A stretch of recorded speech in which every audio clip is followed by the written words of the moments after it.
This is Richard Wolff from Democracy at Work with another response to an AskProfWolff question.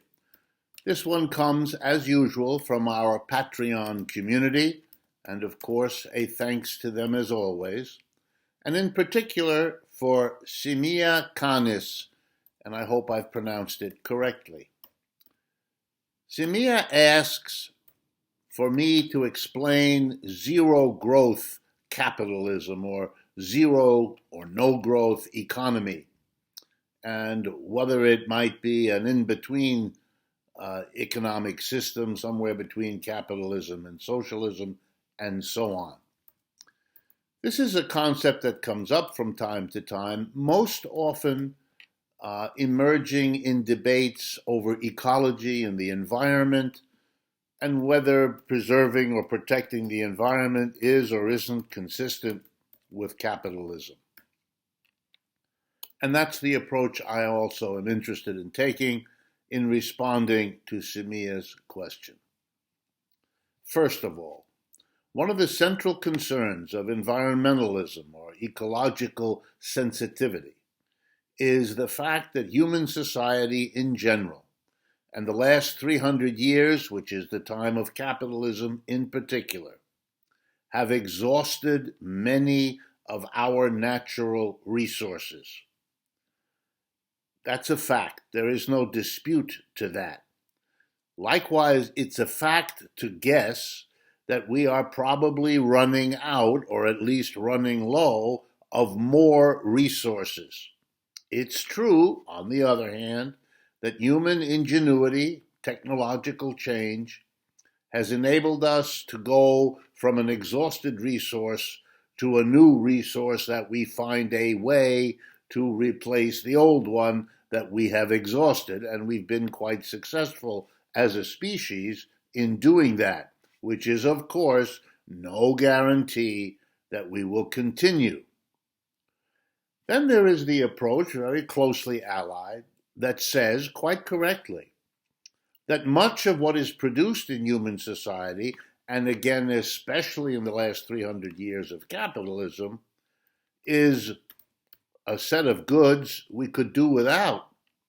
A set of goods and services that not only we could do without, but are much less valuable to us than the environment we damaged in order to get those goods that aren't that valuable to us.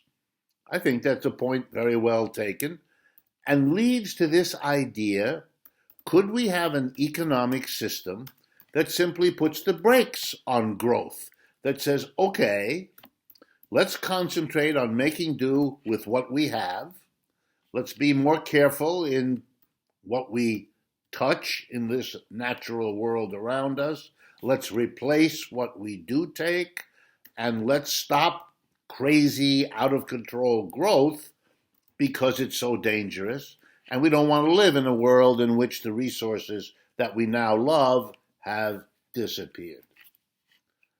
Could we have that? My simple answer is, sure we could. A human community could set itself that goal and that set of rules and that set of objectives, and there's no reason, I think, to imagine that we couldn't meet them.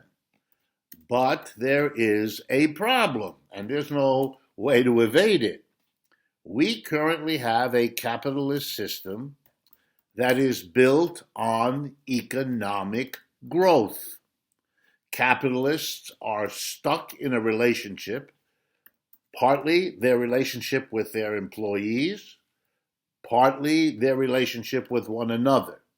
The end result of these two relationships, the employment relationship and the competition among capitalists, is that very often, at a remarkable rate, enterprises that are capitalists, that have a small group of people at the top who run the whole show and who are driven to make profits for themselves, because that's what the system rewards them for doing and punishes them if they fail to do. Under that system, we have had stunning economic growth and an equally stunning exhaustion of our resources. So the real problem comes down, how do you work out an objective of no more growth to conserve our ecological environment on the one hand, and a capitalist system that is growth oriented, you might even say growth crazy, on the other? Could capitalism somehow manage, at least partly, to accommodate the notion of preserving the environment? I think the answer now is yes. It has been able to a point to do that. It is conserving in some areas. Companies have emerged that are able to compete by offering ecologically sensitive products, and so on. Have we solved the problem of degrading the environment? Hardly. So the question still stands. Can you accommodate the environment and its needs with a capitalist system? Since, as you all know, I am no great devotee of capitalism, to say the least, I find this conversation a bit odd. And let me tell you why. Setting aside for a moment the perfectly valid concerns of ecologically minded people, the system itself has plenty of other reasons to shut it down. We can do better than capitalism in how we treat one another, in how we treat the people in the workplace, and in many other dimensions that I talk about all the time. So I have no particular interest in preserving capitalism anyway. So for me, by all means, let's accommodate the ecological concerns that citizens have brought forward for the last many decades, and some did long before that. I remember how deeply moved I was in reading Rachel Carson years ago.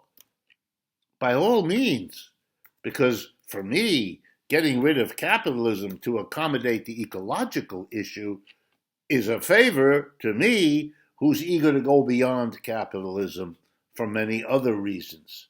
Nor do I have the slightest problem in envisioning a stages process in which we take over a capitalist system in the sense of changing it democratically, peacefully, and all of that, in order that it meet new social objectives, that there is no disparity of the sort we have now between rich and poor, that we don't have the crazy abuse of human beings, which we call unemployment or poverty. And let's add to that we become respectful stewards of the resources of nature rather than dominating exhausters of nature. These are sets of objectives I support, and that could be a shared agenda for ecologists and anti-capitalists alike. I hope this answers Samia's question, and again our thanks to the entire Patreon community for the support you so consistently provide and for which we are grateful.